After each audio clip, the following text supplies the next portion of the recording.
madaxweynaha dowlad goboleedka koonfur galbeed Soomaaliya mudane Shariif Xasan oo sheegay ee waliba galanimadii geek u soo booqday xarunta wasaaradda warfaafinta dowlad goboleedka koonfur galbeed Soomaaliya iyo xarunta raadiyaha dowlad goboleedka koonfur galbeed oo kiyaalan gudaha madaxtooyada koonfur galbeed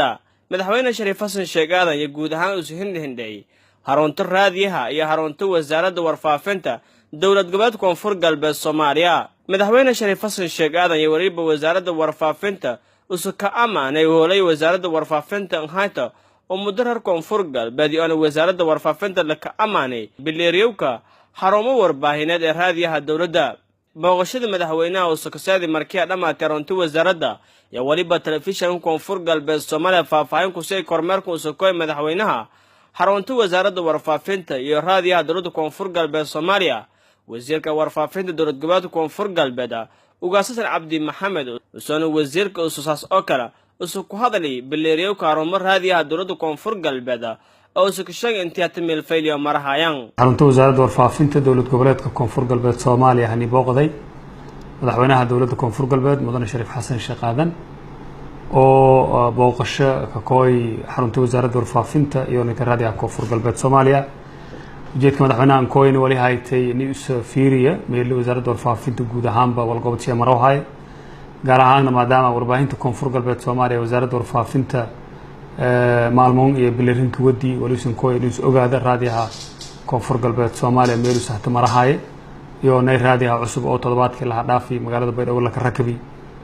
oo araga fadaay iyo nayti xawli shay meel isu deero madaxweynaha siisin baragdan wali booqday xafiiska kiida iyo nayti kan wasiirka xigeenka wasaaradda warfaafinta saasaadkan wali booqasho ka seeday qaybta raadiyaha dowlad goboleedka koonfur galbeed Soomaaliya soo madaxweynaha eedninka hambaliyay walqabadka wasaaradda warfaafinta dowlad goboleedka koonfur galbeed Soomaaliya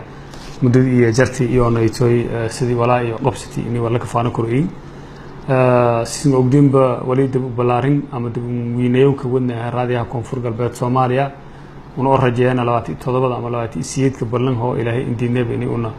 raadiyaha koonfur galbeed Soomaaliya qaybta xudurna furdoon oo alla Eurooba una oo toddobaadkii la dhaafina hawada gelinay raadiyaha Muqdisho